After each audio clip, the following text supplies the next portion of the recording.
Okay. हाय। सो मैं एक और सोलो वीडियो के साथ आ चुका हूँ। तो आज का टॉपिक थोड़ा अलग होने वाला है। कोई मूवी रिव्यू नहीं, कुछ रिव्यू ज़रूर कर रहे हैं हम, बट थोड़ा कुछ डिफरेंट। ये बेसिकली है मैं तेनू फिर मिलांगी शो बाय लक्ष्माश्वरी। थोड़ा जूम कर लेता हूँ। ये है लक्ष्माश्वरी सर। इनकी काफ़ी ज़्यादा इंस्टाग्राम रील्स वायरल होती हैं। मैंने भी खुद इनको इंस्टाग्राम रील से डिस्कवर किया था। इनका कंटेंट बेसिकली स्पेसिफाई करता है, इनका कंटेंट स्पेशलाइज्ड है इन मूवीज़ के पीछे की कहानियाँ, सॉन्ग्स के पीछे की कहानियाँ, डिकोडिंग द सॉन्ग्स एंड किस्से कहानियाँ। बेसिकली जिनको इनके बारे में नहीं पता है तो क्या कर रहे हो यार, do check them out, do check him out. Creators like this should be highlight of our nation. जो हम कल्चर बोल रहे हैं वो ये है। ऐसे लोग हमारे भारत का कल्चर प्रिजर्व कर रहे हैं। मैं तेनू फिर मिलांगी।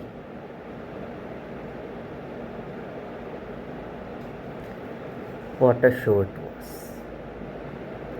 I mean,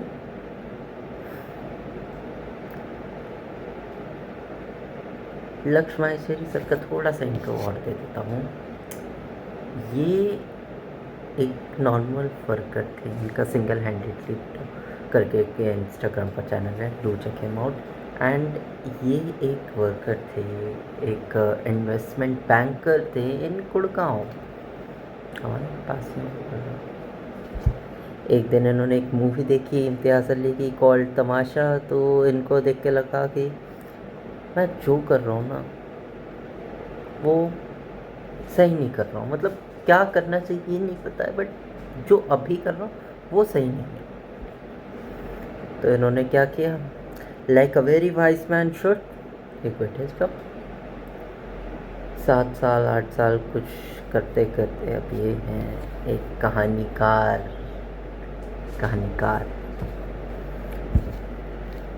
सो मैंने इनको कैसे डिस्कवर किया, रील्स आते रहती थी, एक दो रील्स देखी, अच्छी लगी, सेव करी, बट बाद में बोल के इनका एक पॉडकास्ट आया CID के कैरेक्टर्स के साथ। उस टाइम पर CID रिवाइव नहीं हुआ था, बातें चल रही थी कि CID रिवाइव हो सकता है, बट हुआ नहीं था। Guess what? इनके शो में सबसे पहली बार पता चला कि CID रिवाइव। इनके शो में इन्होंने CID के कास्ट का इंटरव्यू लिया था, दया सर का एंड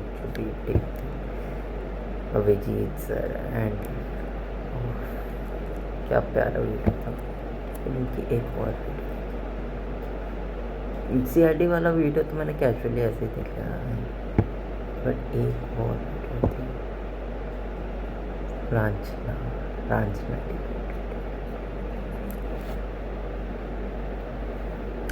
16 मिनट की वीडियो थी, रांझना डिकोडेड। पूरी मूवी का सार, the real meaning behind the movie समझाया। And oh boy what was it, मेरी लाइफ बदल गई। फिर मेरे को रियलाइज़ हुआ सर ये तो यही हो रहा है। फिर मैंने देखा कि उन्होंने रांझना का सेट जो है 1.5 घंटे का, उसका बेसिकली स्निपेट आधा शो डाल रखा है, नियरली 30 मिनट्स का शो डाल रखा है। वो यहीं पर वेगस में वो शो हो रहा था, तो मैंने कहा, छोड़ देते हैं, चलो बाद में देखेंगे। एंड मैंने पर जब यूट्यूब पर देखा वो, I was like oh my God, क्या छूट गया मुझसे।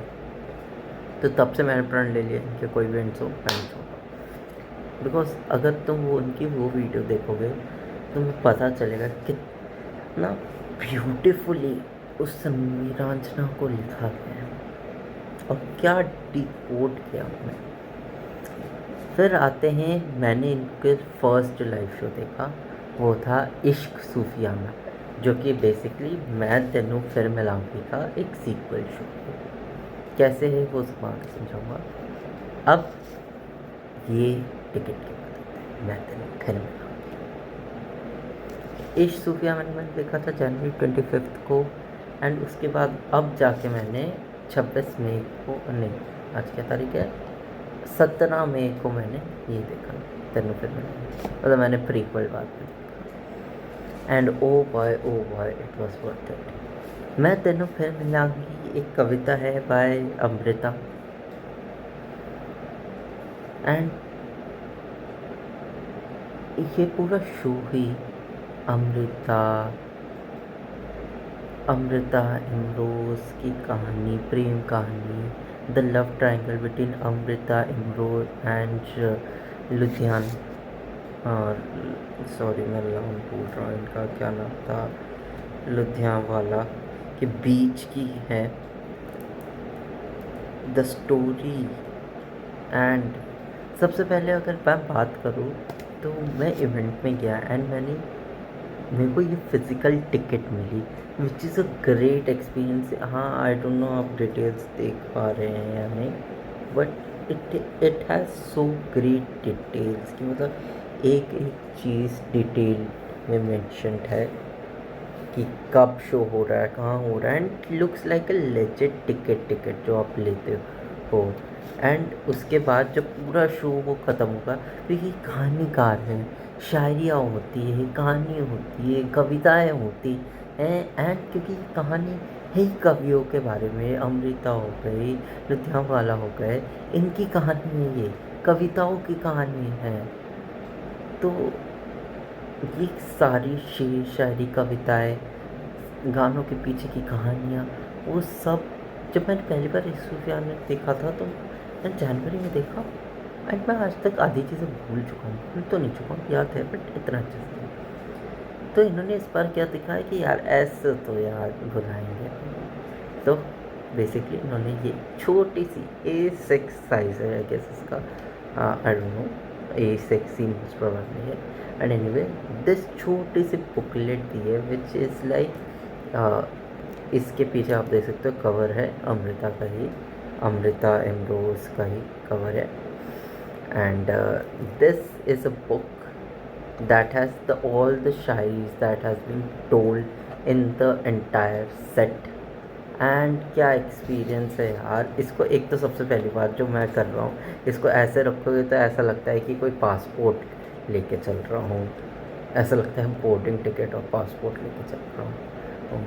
इस बुक का नाम है मैं तेनू फिर मिलांगी, स्टोरी टेलिंग शो बाय लक्ष्मेश्वरी। ये सेल के लिए नहीं है, जो वहाँ आए थे उनको एक गिफ्ट की तरह मिला है। तो this was it, and experience की बात करते हैं। खैर ये कहानी है between love triangle between Ludhianwala, Amrita and my hero now Imroz.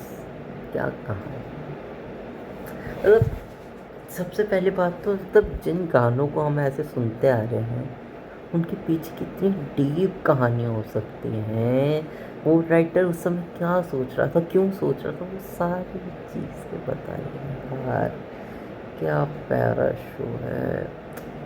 And जब लक्ष्मेश्वरी सर बोलते थे ना मैं तेनू फिर मिलाऊंगी का सीक्वल इश्क सूफियाना है एंड तुम्हें पहले वो देखना चाहिए, तो मैंने पहले इस सूफियाना देखा था, अब मैं ये याद कर रहा हूँ।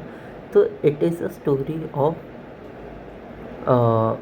व्हाट इज़ अ लव, इश्क जो हम जानते हैं, इश्क मोहब्बत प्यार क्या होती है जो हम जानते हैं कि मैं एक लड़का हूँ, मैं एक लड़की से प्यार करूँ, एक रोमांटिक रिलेशनशिप क्या होता है, बट एक हस्बैंड वाइफ, गर्लफ्रेंड बॉयफ्रेंड, इससे ऊपर का भी एक रिलेशनशिप होता है, वो होता है लव, प्रेम, प्रेम की वास्ता, प्रेम क्या होता है, ये सारी चीज़ें बताएंगे इश्क सूफियाना में।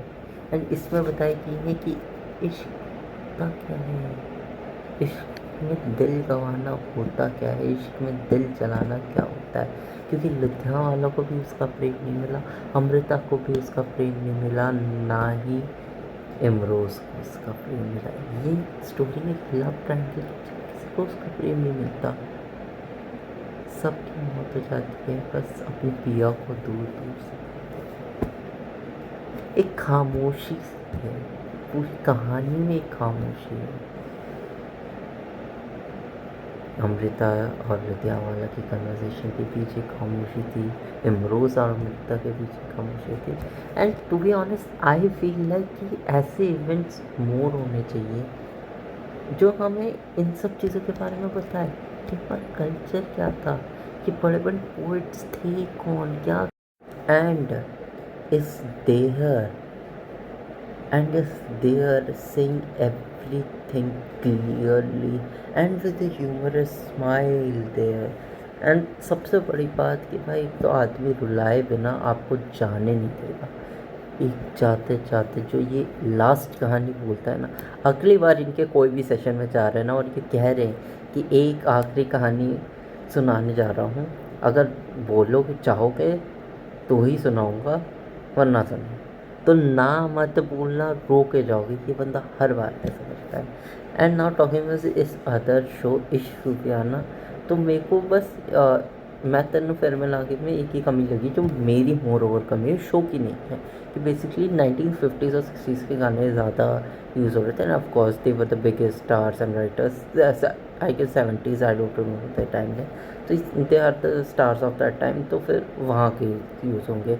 इसलिए मैं कहूँगा कि अगर आप फ्रेशर हो तो उल्टा करो, पहले इश्क सूफियाना देखो, उसके बाद मैं तेनू फिर मिलांगी देखो। मैं तेनू फिर मिलांगी देखोगे तो थोड़ा बोर हो सकते हो अगर आप मेरी जनरेशन को, अगर आप ओल्डर जनरेशन से हो तो फर्स्ट मैं तेनू फिर मिलांगी, अगर आप मेरी जनरेशन से हो तो आप इश्क सूफियाना पहले देखो, क्योंकि उसमें काफ़ी सारे मॉडर्न सॉन्ग्स का यूज़ हुआ है, काफ़ी सारी अच्छी अच्छी मॉडर्न कहानी का भी यूज़ हुआ है, तो वो डू चेक हिम आउट।